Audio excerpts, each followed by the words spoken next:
Hello. Uh, Today I have a 2020 Nissan Versa. That was an accident, and the struts was bent, like you see.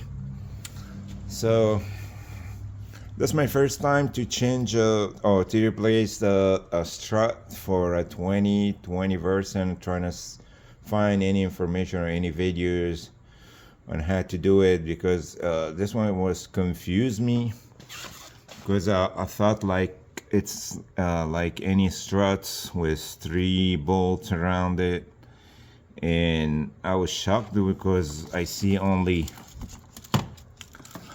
one 18mm nut on top. So, and I say, oh my god, so if I take this off, and that was gonna be like a bump because I was afraid the spring will like jump or make a hole in here or something like that. So because I cannot even compress it inside the car, because if you're trying to do this and you're trying to tie this on here, and this threads will keep going up, and then will stuck in the body.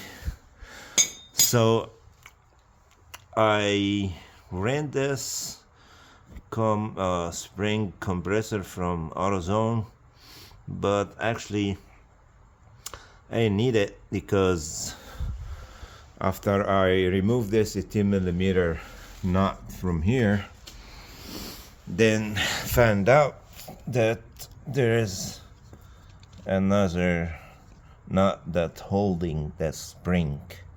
So that was good. So I'm not worried about to compress this and take it with the compressor and then install everything inside the car. That was the biggest concern to me.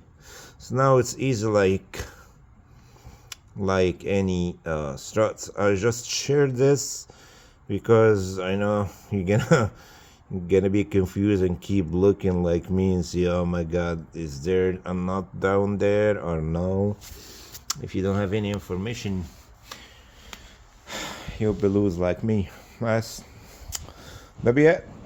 Thanks for watching. Please like and subscribe for more videos. If you have any question, just comment below.